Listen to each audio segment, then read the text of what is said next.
Welcome to No Greater Love.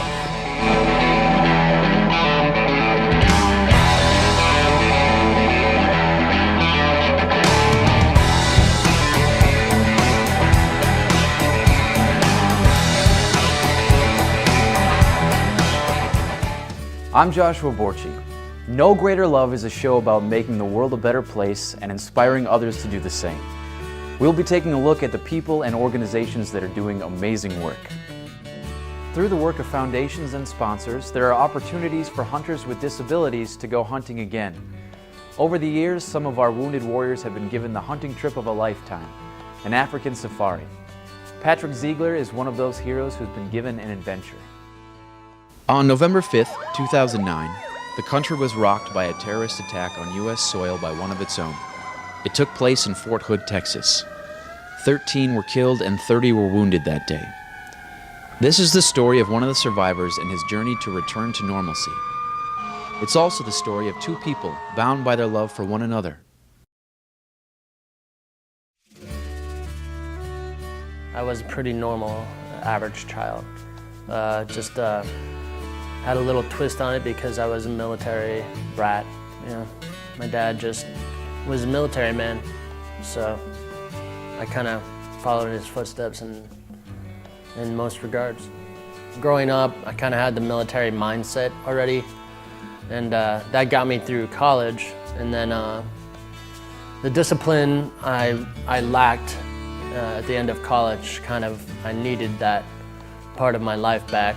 So I decided to go in the service and be forced to be a little more disciplined and kind of get that structure back in my life.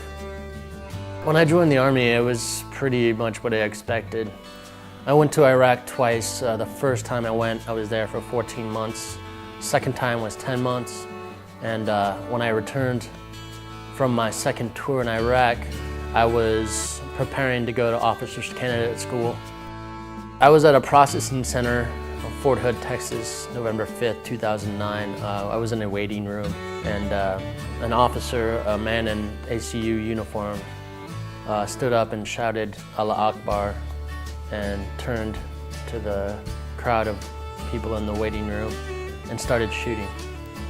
And he looked at me straight in the eye right before he shot me. Felt like I was hit in the head by a rock or a baseball bat or something, and I ended up on the floor. I don't remember the exact details of that moment, but I do remember crawling and a lot of blood falling out of the side of my head and to the ground in front of me as I crawled. And at some point he walked up to me and shot me 3 more times on my left side. And I actually had a split second in my mind where I thought that it was a training scenario and that this wasn't real. By the grace of God, I was able to find some help and get out of there. After everything was said and done, I was in a hospital bed about 50 miles away from the base where it had happened. I woke up and my family was surrounding me. My girlfriend at the time never even thought about leaving my side. She stayed there every day with me in the hospital, slept in a small little couch or whatever was available. And Jessica was just there with me every morning, every night, every day. And she'd make sure that I knew what was going on in the outside world. And that I can never repay her for the 11 months she spent with me. She made sure that I had hope. The doctors were optimistic, but cautiously optimistic, because they knew that I was missing a lot of my gray matter, and they said any possibility of me being normal again was gone. And they said if I was lucky, I would be out of the hospital, but I would still be stuck in a wheelchair. And if I was unlucky, I'd be stuck in a home, a nursing home, for the rest of my life in a vegetative state. And I knew that wasn't going to happen. I knew I was going to get out of the bed and go. I would say that one of the highest points after the shooting was I was able to walk on my own with a cane. 6 weeks after the shooting, I took my then girlfriend to dinner and was able to propose to her. With my dad helping me, I'd gotten to the mall and bought a nice ring. Jessica said yes, and then probably a year after the shooting, I was able to interact with people almost normally. I would say another 4 or 5 months of rehab before I could walk on my own and feel comfortable being out of the hospital setting. After we were married, me and Jessica were in California, and we decided the time was right for us to be thinking, at least, about having a child. 10 months later, my little boy, Liam Patrick, was born, and he just turned 2 in last October. You know, we love him to death. When he wants something, he tries to get it, and he's pretty strong as far as, you know, his will, which is just like me, so. Well, I had heard about this safari hunt. I found out a little bit more about the Langenfeld Foundation, and couldn't believe that somebody was lucky enough to go to Africa and go on a hunt. Decided that, hey, this is something I want to be a part of, being able to meet new people and make new strides in my recovery, and I really wanted to take Jessica with me. It was just something that I couldn't imagine doing without her. So Paul called me and he said, hey, you are the winner this year. You are going to be going to Africa. You know, I had no idea what was in store for me. As the limousine pulled up out front, we could really start to feel excitement for our trip. And on the way we went, you know, it was just kind of being whisked away.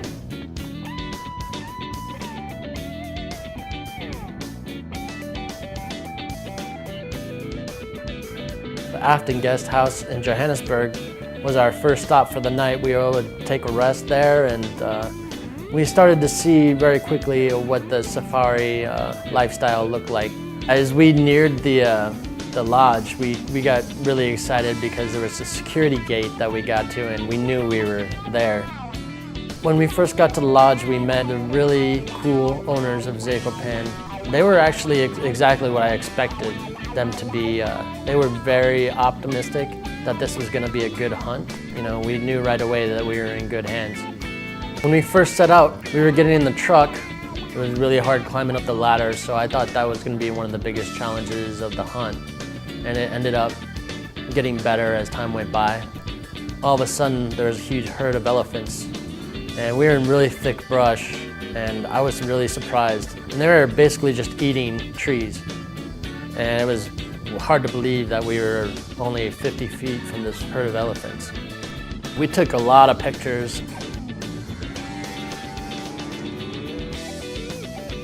All of a sudden, we came around this bend in the road.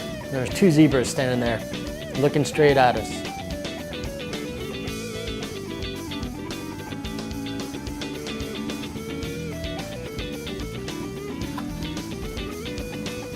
This huge nyala was standing in the brush off to the left. The horns were huge. At the point where they came out of the skull, it looked like a couple trees coming out of his head. Out of all the antelope species, I think the impala are probably the best looking as far as iconic African animals. Everybody knows those ringed horns. It was so cool being right up there holding the head up, and this one's definitely going on the wall, and I'm going to be proud of this one. Having the river there was just another aspect of how cool it was to be in the bush. The next day we went to the lake where the hippos lived, and it looked like, at first it looked like there were rocks in the middle of this lake, but they were all hippos, and you could see they started to move around. Fishing on the lake in Africa just kind of really puts everything in perspective. You know, after 5 years of working to get better, it was really cool. The future is looking great. You know, I really hope that I can stay active for as long as possible, and I want to stay out of the wheelchair. Hopefully I won't even be using a cane, you know, for many years to come. I know that one day I'll be having surgery on my head again, but that doesn't really bother me because I know I can work with that. I've gotten through it before, I can do it again. If I could tell Jessica one thing, it would just be thank you. For the last 5 years, she sacrificed so much, and I'm so glad that I was able to share this with her. Jessica, I love you. There are many people who make a difference in others' lives. Shawn Wheelock is someone who has stood out. His story is about the power of love. Shawn started out life behind in many ways. Because of their love for them, Annabelle and Jim Wheelock opened their home for him and his sister. They are the aunt and uncle who didn't want to see the children enter the foster care system, so they became parents. Despite issues with schools, misdiagnosis, and being bullied, Shawn's story is a journey to great success. I would not be here talking to you this day if they were not in my life. I thought, I don't know if Jim thought the same, that this was a temporary thing. He moved in with us when he was 4 with his sister, Shawn. My dad was in the military, which I understand, and my mom just couldn't take care of me. It wasn't a question of whether or not we wanted them to come live with us. We felt that they had to. They weren't being properly taken care of at home. And Dad would come home from the service and get it together and be able to have his children once again, but that didn't pan out. we were planning on maybe fostering or adopting children anyway. Well, the younger years are the most difficult as you adjust. When Shawn first moved in with us, he was not diagnosed with any disability at that point, even though he could barely speak. Who I couldn't speak till I was 4, and my sister, who's very highly intelligent. The only person that could understand me was my sister. I got into a speech school. I was actually able to finally speak fluently. The person must have known how to teach him. I started calling him Shawn Johnny Carson Wheelock, because they just, the gift of gab. Over the years, he got many different diagnoses. I think it was about 13 or 14 before we got one that we really thought fit. Finally, Shawn was diagnosed with autism. When I went to Armstrong, they actually had the Asperger's program, which was a program for people with my disability. I could actually leave my classroom, go to a separate classroom and ask for help. I actually got to go to a school with all my church friends. To me, Armstrong felt like Calvary Lutheran, which is the church I've been part of since I was very young. They had a class called Become Your Own Expert. And meaning what it was is I pretty much knew about my disability because I had to do a research paper to actually get my black belt. I had to do one on ADHD. And I knew about that disability, so I decided why not do it on autism. And then I went to an autism conference and told teachers, they asked like questions like, hey, what have you done, what have teachers done in the past for you to help you learn better? I say sometimes drawing, sometimes, getting extra notes like on a subject or something. Definitely with teachers' aides helped a lot at Armstrong. That was really what helped. And then I even had a note taker when I went to college. That was a real helpful, especially when you've got a 3-hour college course and you got a person with ADHD and autism. It's really hard to concentrate for that 3 hours, especially at 9 o'clock in the morning. I think it's the same with just about any family. Some kids have problems at school, and there's always been bullying and teasing and stuff. It was, and we're not there in the school. We don't know exactly what's actually happening. But it sure did seem to change when he went and changed schools. Sports have been like the hugest thing in my life. I started when I was at least, 6 or 7. I was in floor hockey with my dad, Jim. Then I did soccer in the summer with one of my greatest friends. And then after that, I joined karate for 6.5 years with my mom, got my black belt. He was in the original pilot program, and as I was watching, I thought, how can I help Shawn with this? The sensei of the program, the leader, she was getting more and more students, and she asked for assistant instructors. And speaking of church, I was part of a TIM team, which is, every Wednesday night I'd set up skits with a group of kids my age, and we'd set up skits about Jesus. And I actually spoke one time to the disability community at our church about, being ridiculed and everything. And I actually got a few of our church members who have disabilities to join Special Olympics because they were curious of, like, wow, Shawn, you do these sports for what? I said Special Olympics. People don't think us in Special Olympics train as hard as the original Olympians do, but we do. We train 9 weeks for our tournaments. One of my biggest accomplishments right now is we just came back as national champions from nationals for softball. I kind of broke down in tears one day because I felt homesick, because this is my first national competition without any of my family there. I actually helped my mom, Annabelle, get back to church with me and my sister. I went through communion, I went through confirmation, I went through a Tim team, I did Teens Encounter Christ, I went to Camp Wapo. I've done a lot of things through my church. I volunteered, I've helped out with cookouts. Church is really big. Faith is what keeps me strong, because I know that yes, God has a plan for all of us.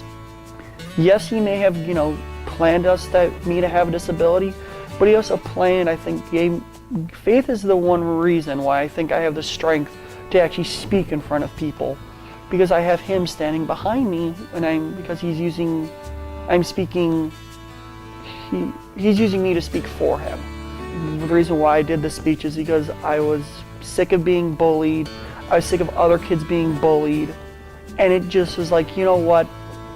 I had to put my foot down. I had to take a stand, and I'm actually a global messenger. I'm going to a graduate course next weekend. I've actually spoke at the Capitol on Disability Day. That was through Equality Pathways Community. This was about budget cuts, and I essentially stood up in front of all the disabled people and said, hey, if we don't talk to our legislators, we're going to lose a lot of our benefits, which is going to hurt a lot of people. The R word is actually retarded mental retardation. And I would like to replace that word with what it says on my shirt, which says respect. I don't want kids to have to go through what I went through in high school. I don't want the next generation of kids to essentially be bullied and be ridiculed for being different. There's actually a site you can all go to. It's rword.org, and it's a petition. We've had celebrities sign it. We've had big time music people actually at the end of a music video say, hey, I will never use the R word, they'll say, or they'll never use it in their lyrics or anything. And I think one thing in my speeches I say is that, yes, I'm only one person, but one person can make a change. We have a YouTube channel for Special Olympics of Minnesota. It's called SOMN. Just type it in on the YouTube bar, and we have a whole section on the R word and all that, and videos and polar plunge. And I think if I can get rid of the R word, I think we'd all have a better world for it. Well, he's developed quite a lot farther in a lot of ways than we thought he would as a young man or young boy. I wish he wouldn't beat me bowling so often. Quite amazing, and we never envisioned this progress. He's doing quite well. He's been on his own in his own apartment for 6 years now. Shawn has just gone beyond our imagination what he can do. One of the things you can think about for your children is, especially if they're, my age or even all the way to 7, is look into Special Olympics of Minnesota. Also, if they're going to school, make sure the school has some type of program for your kid with disability, so they don't have to go through what I went through. Shawn and I are bound at the hip, or you might say at the heart. I know he will always love me, and we've walked this together, and I am so proud of Shawn. He has done great, great things.